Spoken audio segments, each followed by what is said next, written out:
welcome to the Untrapped podcast, where we give motivational and inspirational tips about life, small business, wisdom, health, wealth, finance, relationships. It's about being the best you that you can possibly be. Hashtag Untrapped. Welcome to the Untrapped podcast. I am your host, Keith Kalfas. What's up, guys? This is Keith Kalfas with the Untrapped podcast. And on this YouTube live, this is my first time going live during the Untrapped podcast. So I'm kind of testing right now. But anyways, I want to talk about being self-employed, owning a small business, a landscaping business, window cleaning, whatever you're doing, and being married or being engaged or having a serious relationship where you have a home life and then you have your business life. A lot different, we all know, than clocking in and out of a job, a 9 to 5, because you bring your work home with you, you have paperwork at home, and you have a lot of things going on. So therefore you can be at work and you're thinking about home. You're at home and you're thinking about work. Primarily, if you're married, I want to talk about some of the stuff that you can go through from personal experience and stuff that I've gone through in the past that has taken years to kind of iron out the kinks. And so by chance, if you are incredibly busy, which I hope you are, it being now June, if you have a landscaping or lawn care business, you know what it's like to be swamped.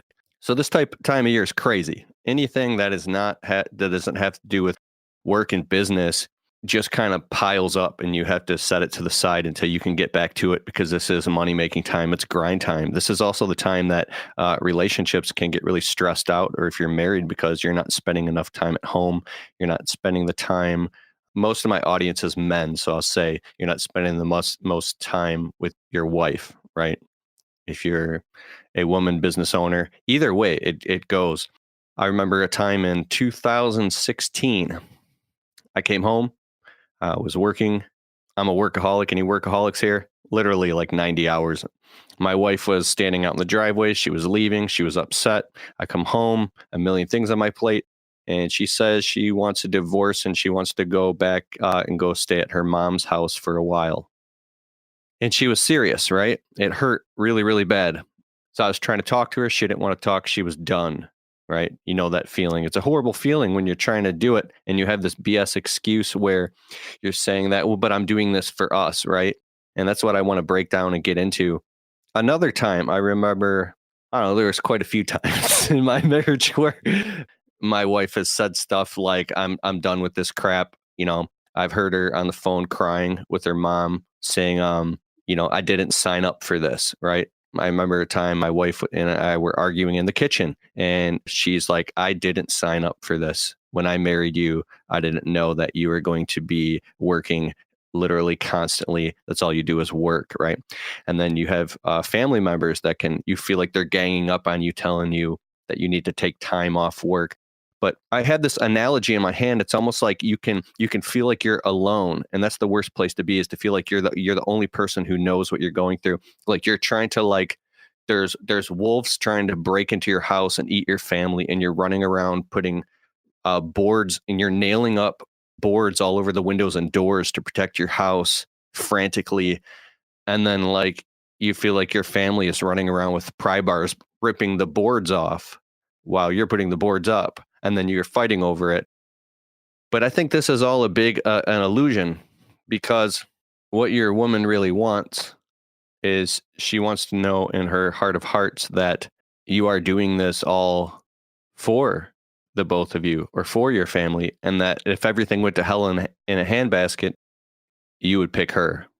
She wants to know at the deepest level that you would always put her first before anything, before your business, before your clients, before anything. If everything fell apart, that the only thing that would be left standing is you and her. And if your woman doesn't feels the key word, and she knows that she's your everything, then she'll do anything to get your attention, even if it's something negative, like starting an argument. And a lot of times, I'm speaking from a man's perspective, a man will put his head in the sand and then just go work harder and make up excuses. And then it's a state of consciousness which is selfish, I, me, my, and we start making the people that we love like an enemy, like they don't understand, or she doesn't understand why I'm doing all this. So we can use work as the perfect excuse. I'm 36 now. I have friends that have gotten divorced, and I talk to them. I have in-depth conversations, learning and inquiring why.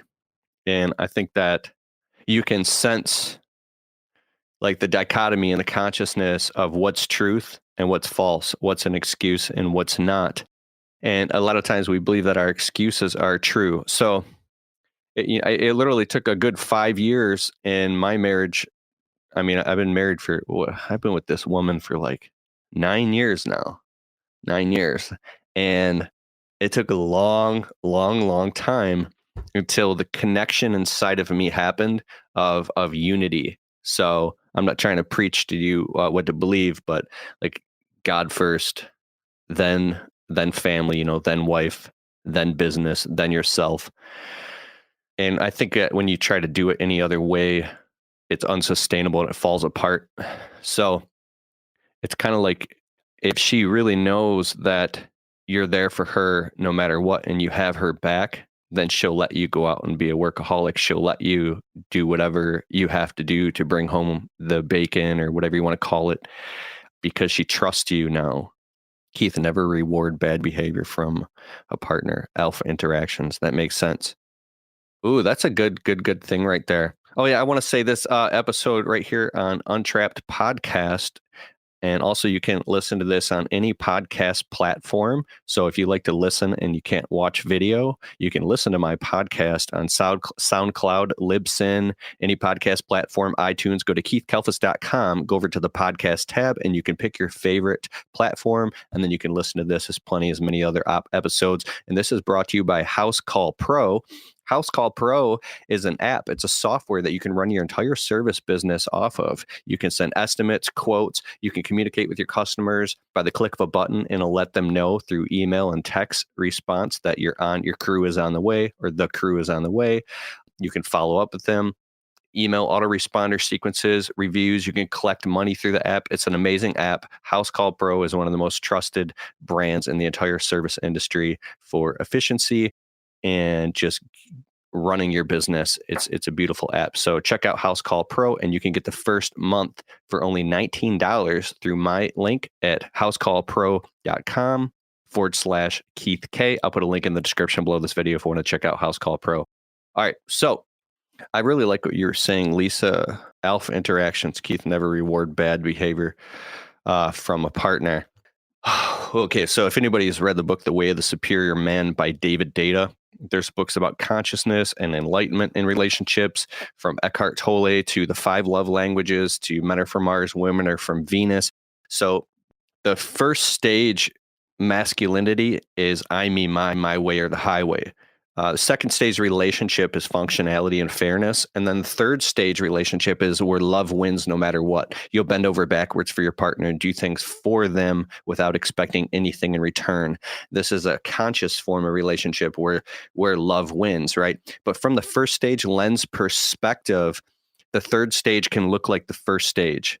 What I mean by that is maybe you have a healthy argument or debate with your spouse to get to something. Different people communicate in different ways, but from the immature perspective, it looks like neglect or abuse, or it looks like something that you don't understand what it is, but it's highly functional coming from the enlightened perspective. Now, what we can do as men is, it's called going along to get along, right?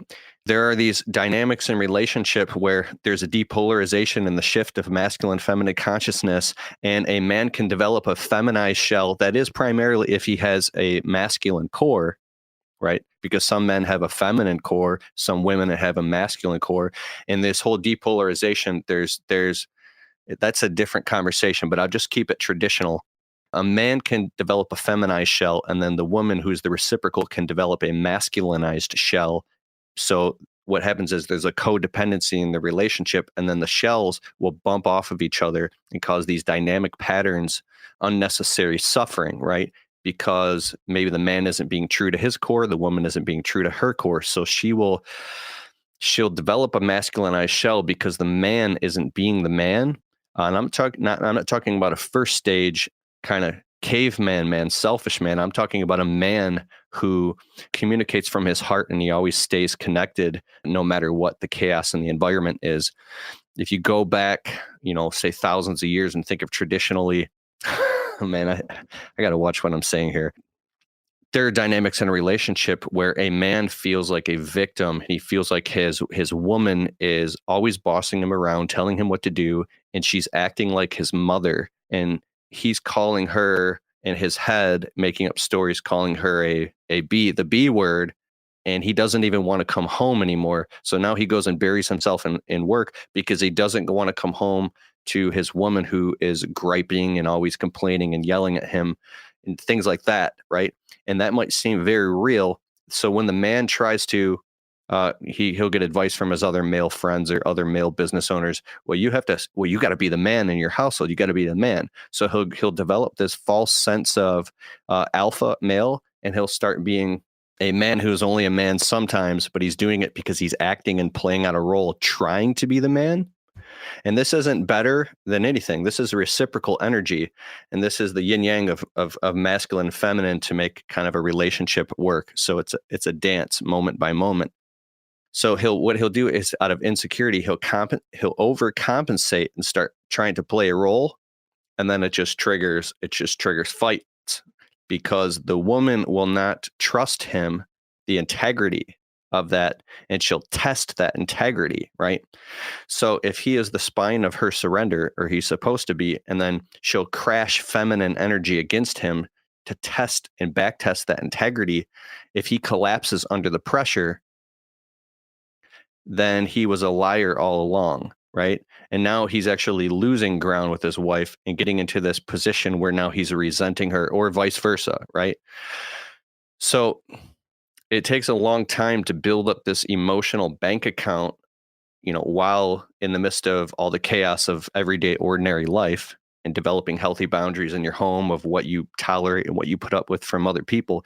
But it takes a long time to build up this emotional bank account where they trust each other over time. And whenever anything tries to impose itself into the relationship, whether it's from without or within, that the love and the trust wins. And it'll be really hard. It'll feel like you're being stretched out and squeezed through the cracks, and there can be a lot of suffering while building this foundation of conscious love in a relationship. And it'll feel like you guys are suffering while you're building this foundation. And if you mess up, let's say from the man one time, if he's being out of integrity with this woman, then what it'll do is it'll mess up, and it'll destroy everything you've built along the way. So you can get into a state of discouragement. And this is where people start talking about throwing the divorce word around.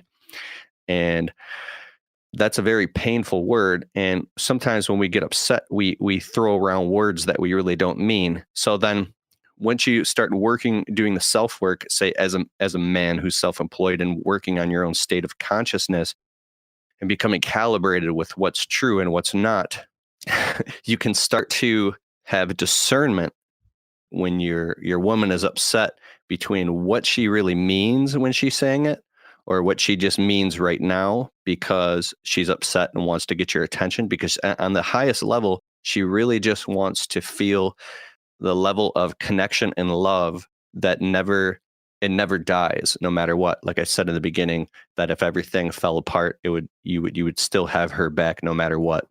So if your woman feels like if you get under pressure, you're going to throw her under the bus, or one day throw her under the bus, it's not the 99% of you that claims that you love her so much. It's the 1% that's driving her crazy. So she can feel that 1%. If you're concealing, or you're hiding, or you have any psychological back doors in your consciousness, it could be something way far down. That's just a little back door. You feel you're going to run. If anything ever hits you're going to run. Are you that dude you're saving up? You're saving up because one day when it hits the fan, you're going to she can feel that. Women emotionally are brilliant, and they can feel everything. Like magnitude amplified times 100, right? So you can't conceal or hide anything. It's only when you get to the point where you're completely wide open and you walk in your own death. I'm really nervous talking about this right now. When you're fully present and conscious, and you can divorce yourself from the chaos, and it doesn't matter what crashes against you, you don't collapse, especially when you're present with her. When she can feel that and she tests it, she'll turn it up, from a 3 to a 4 to a 5. And you think you got it? She's going to turn that energy up to a 10 and crash it against you to try to get you to collapse. That's like, so then she's right that you are a flake of a man. You can't handle the pressure. You can't be there to raise a family and have her and hold her and love her until death do you part, right?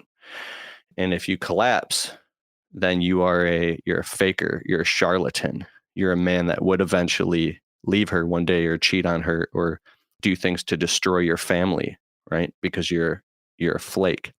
And this is what this kind of like wake up warrior week stuff is, where, so basically you have to be willing, a truly conscious man knows that everything he builds will eventually collapse and crumble.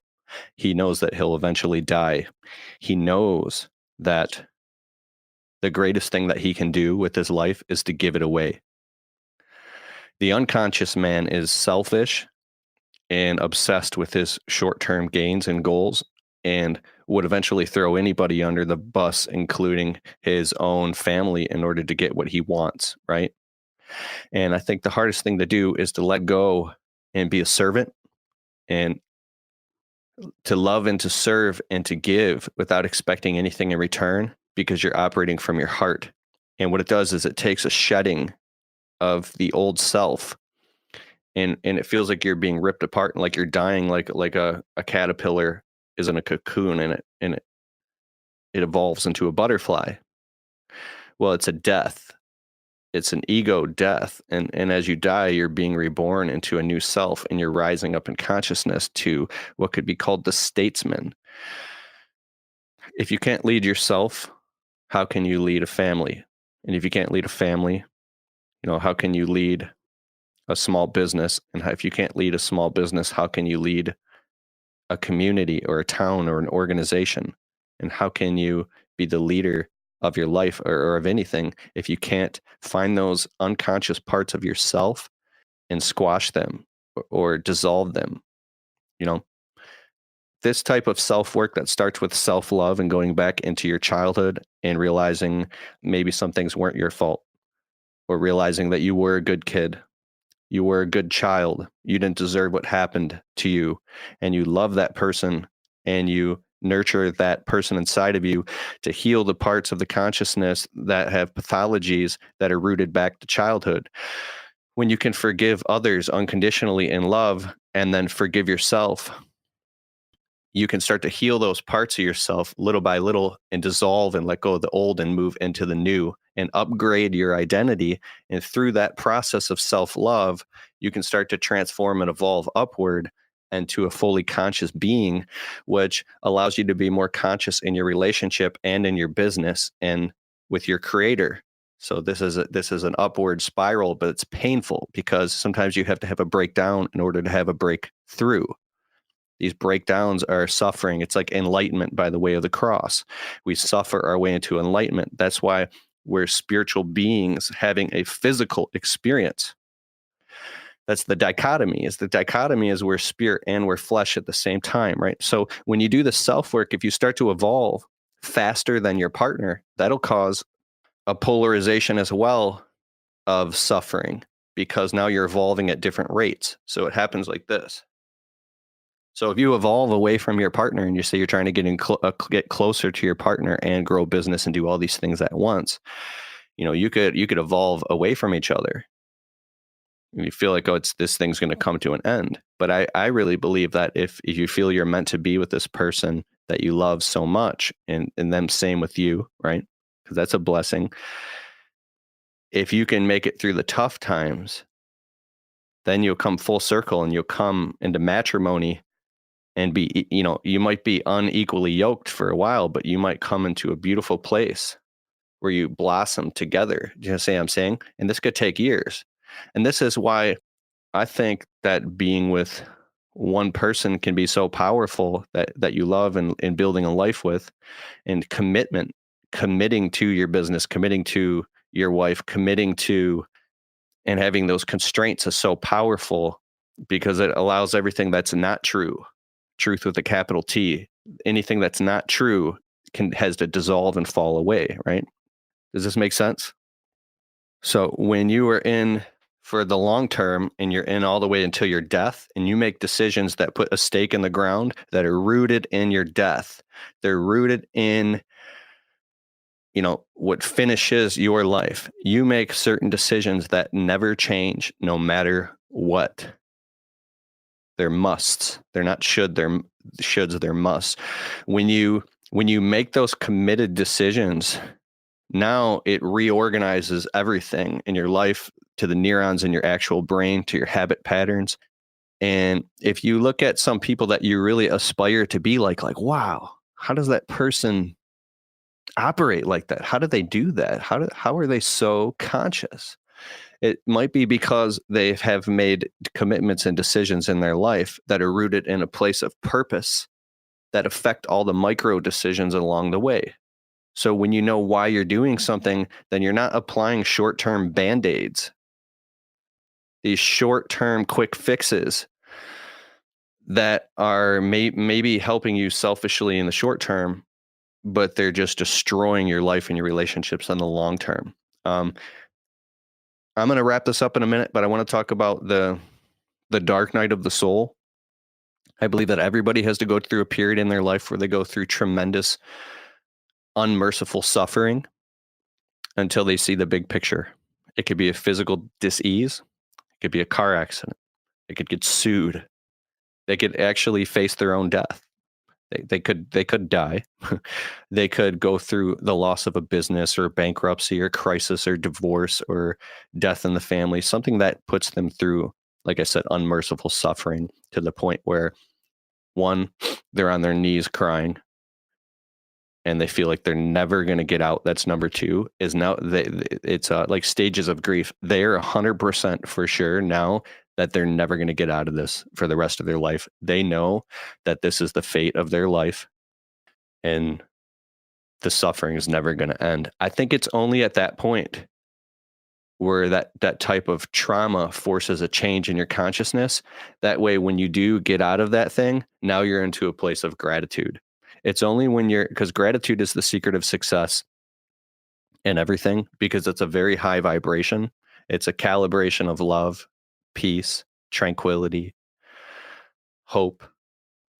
But the opposite of that is being ungrateful, feeling like your life sucks, you deserve your entitlement. Shame is shame is the lowest of the vibration. If you read Dr. David Hawkins' Power versus Force, he describes all this in that book. That's where I get this stuff from, and I really can see it or feel it. So sometimes you have to, like I said, let go and go through a period of suffering until you're willing to cut all that stuff that you're carrying, all that baggage, to let it go. And it feels like you're dying. But I think of it like a beach ball. If a beach ball is, you're holding it underneath the water and you're fighting and you're holding this thing down, right? And you finally get so tired, you let go. The beach ball rises and pops up to the surface. And then it just buoyantly floats, because that's its natural state. So what type of things we're holding down that's causing unnecessary suffering that we're actually broadcasting onto other people? Because you're equally as responsible for anything that's going on in your life with your wife or your parents or your friends or anything that's happening. Once we accept full responsibility for what's happening, the things that we say we don't like, or until we accept full responsibility for it, it's never, ever going to change, because we're not actually accepting and admitting the fact that we are the co-creators. We are co-creating every single thing that's happening.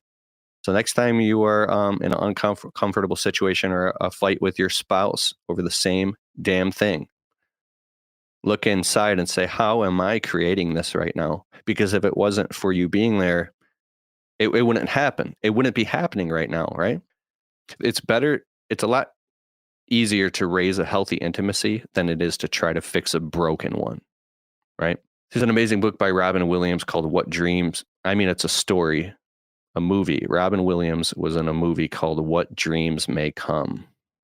And he was willing to go to the depths of actual astral hell to find his wife, who he loved so much. He was willing to go to hell and be with her, right? And I think of things like that. I know that I think it was Matthew, the tax collector, said to Jesus, I believe in you, Jesus. You know, I want to learn from your teachings. And in the Bible, Jesus said, then give up everything you have right now and follow me right now. And he was like, I gotta go. Like, are you willing to give up everything? Are you willing to give up everything that you hold so desperately and dearly onto? And I think that you'll have all those things when those things no longer matter. Any materialistic thing you've ever wanted, when you can finally let it go, if it's meant to be, it'll come back. And the last thing I'll say is, I think it was a couple years ago, my wife and I, we were stressed out. We went through this period where we just were not getting along. And it was this cycle. And I finally, I went and I like shut off the TV and I just sat down on the couch and I was like, we need to talk. Like, either we're for each other or we're against each other. And we keep making each other the enemy. We keep blaming each other for what we're going through. And we need to work this out and start building healthy habits and being for each other. And it was my friend Joshua Latimer, who has this whole family systems thing he's coming out with right now. But he was telling me about date night. I was on the phone with him and I was like, that's impossible. I'm working 80, 90 hours a week right now. I can't do date night with my wife. How am I going to shut off everything and just go on a date with her once a week? Once a week? Are you crazy? So we tried it. In the first date night, it was a Tuesday night, and I was so angry with her. I was picking a fight with her, and I was about to jump out of the car at a red light, and I couldn't stop looking at my phone, and I was about to go work more. I felt like, oh my God, we're losing thousands of dollars. Everything is going to burn down. This is insane. And I was holding her responsible and blaming her for something that I had created, right? Because the immature, egotistical, selfish part of us that has been through pain and suffering in the past feels like it's going to die. If you're not constantly working and working and working, you feel like everything's going to fall apart and it's going to be your fault anyways. Everything is your fault. So you can get into this victim cycle. But the truth is, I'm not trying to thump Jesus, but this dude was a genius. He says, look at the lilies, how they grow. They neither toil nor spin. Look at the birds. They're fed every day. They don't store up food, right? I literally give clients in my landscaping business property maintenance quotes to do their landscaping, and they're living in a $750,000 house, and they got beautiful cars in the driveway, and their house is decked out, and the owner of the house is like in this anxiety where he can't stop working or she can't stop working to get more and more and more and more and more and more and more and more and more and more and more. Like, and I'm sitting here like, dude, like these people are balling and they're storing up more and more and more because they feel like if they stop for a minute, that everything's going to fall apart and they're going to die. So, I can really see that's not gratitude. That's not happiness. And I'm a victim. I mean, victim, wrong word. I am I'm guilty. I'm guilty of the same thing. We live in the most beautiful place on earth. We're at a beautiful time. I think it's like 50% of all the food made in the United States is actually thrown away in the garbage. So it's a shift in our paradigm. It's a shift in our consciousness from that of lack and that of scarcity to that of abundance, to that of understanding that we are going to be okay. We're going to be okay. You're going to be okay. And if you know that you're going to be okay and everything's going to be okay, you can slowly let go of those low vibrations of fear. And you can come out of that and allow yourself to be present with Well, first of all, you're a creator, and with yourself, get out of the cycles and stories that you're telling yourself in your head every day, what everything means, and come back into your body. Come back into gratitude. Realize you're not, 3 minutes from being eaten alive by a saber-toothed tiger. That you are blessed. You are okay. Your life is beautiful despite your circumstances. And when you change the way you see things, the things you see change. This is real physics. Dr. Max Planck, when he was accepting the Nobel Prize and he got on stage and he said, in my life of studying the smallest particle known to man, which is the atom,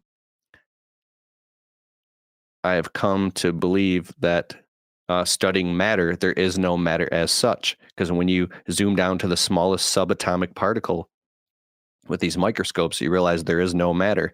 All matter is merely energy condensed to a slow vibration. So that which is seen does not come from that which doth appear. Everything is energy.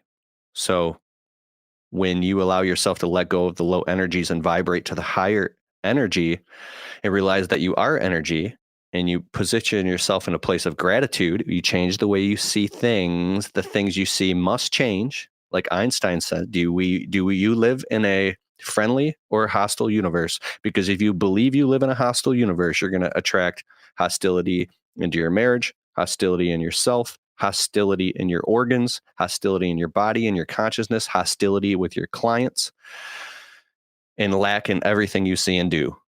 Your entire life will be you running on a treadmill, terrified, in constant drama. You will attract drama, and you won't even see that the center of all of it is you.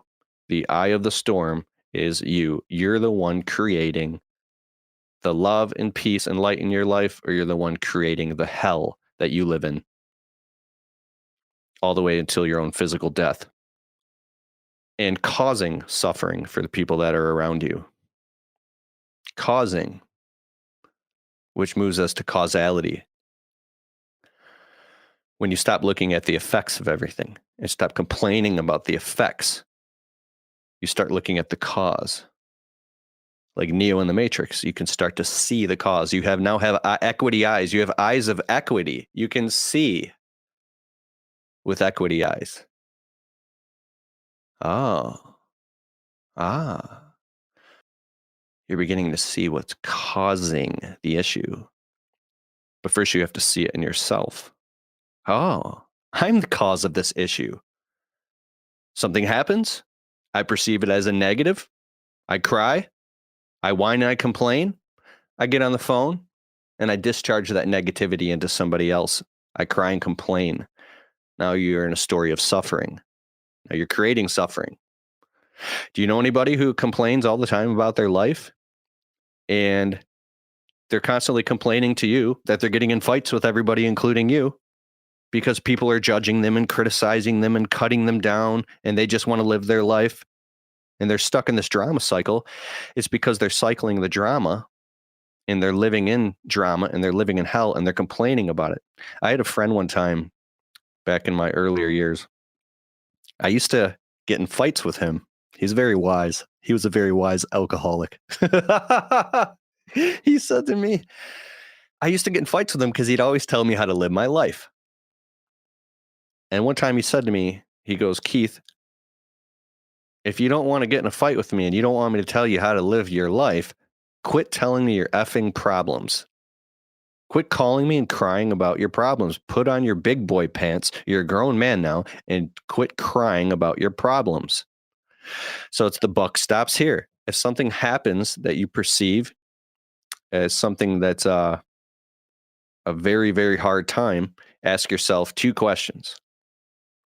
One is, do I sound like a flake who is in distress? Or do I sound like a man who knows how to handle himself? Because when you learn how to handle yourself and you learn how to handle problems, then then something else happens. It's nothing has ever happened and this is that. That's a tough one. You might be able to say it while you're laying in bed and relaxing. Nothing has ever happened. And this is that. But in the real time, can you say it while you're in distress? So next time something happens that you perceive as very stressful, say nothing has ever happened and this is that. The thing that happened, it happened. So how am I going to fix it? Or I'm going to keep cycling it in my psychology and then bringing it home, to my family and living in this hell story in my head. Nothing has ever happened. And this is that. It only exists as much as we keep dragging it along and creating it. I think it was Henry David Thoreau said, I suffered 1,000 deaths, but only had one. So we suffer it 1,000 times in our thoughts, but it only actually happened one time. A couple of weeks ago, I do window cleaning, and I accidentally scratched. I'm pretty sure I did it. I don't know for a fact, but I presumed that I scratched a customer's hardwood floor. Beautiful home, like a museum inside. I just put my soft Sherwin-Williams ladder on a beautiful hardwood floor with soft rubber bottoms. The bottom was clean. I turned the ladder around. It just dragged against the floor, and it caused a scratch. And I looked down. I was like, that's impossible. How did that happen? I kneel down. I'm looking at it, and then the customer walks in. And I'm like, hey, I'm glad you're here. Look, your floor is scratched. It's a pretty stressful situation. I'll tell you the rest of the story in a different video later, but I'm hiring a furniture medic, so I'm going to pay several $100s for somebody to come out of goodwill. My responsibility. I'm not admitting that I did it because I don't know for a fact, but out of goodwill, hiring somebody to come out and fix that scratch right in front of the customer and mend it and cure it, right? But at the time, I was calling up everybody I knew, freaking out, thinking that I'm going to get sued or have an insurance claim for a brand new $50,000 hardwood floor. I'm calling my attorney up. I'm calling everybody, thinking that the worst case possible scenario. And I was experiencing some pretty tremendous suffering for about 4 days straight, thinking, oh my God, I just bought a house. I've got all these bills right now, got all this stuff going on. And now I got to buy a $50,000 hardwood floor for a customer.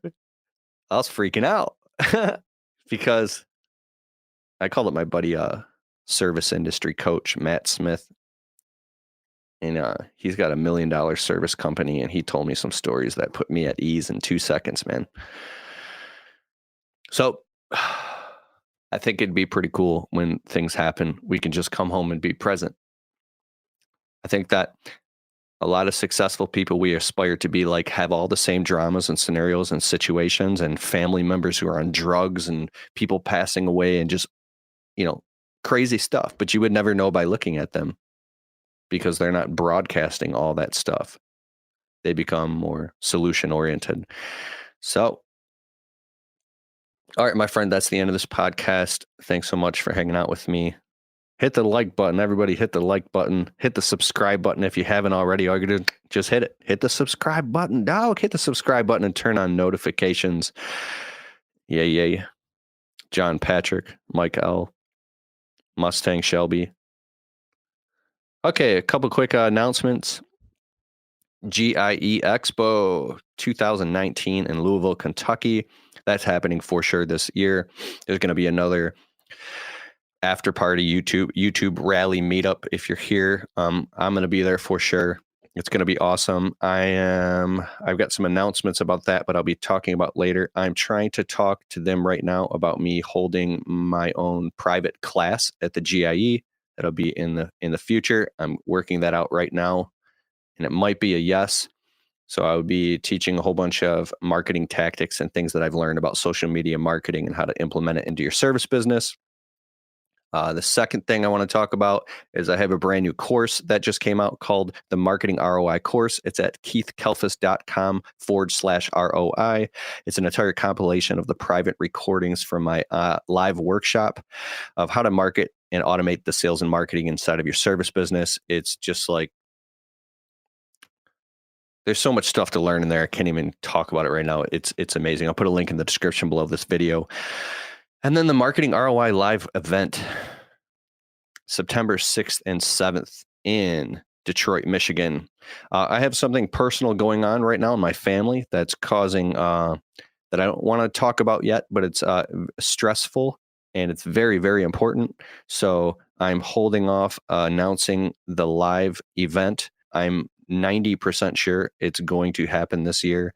And that's where people fly out from all over the country. And a lot of the top industry leaders in our industry that are just absolute rock stars that have 6 and 7 figure businesses, they will be flying out and teaching at a 2-day live event called the Marketing ROI. This is something that you don't want to miss. So I'll be talking about that in the future. And so for that, I have to go right now.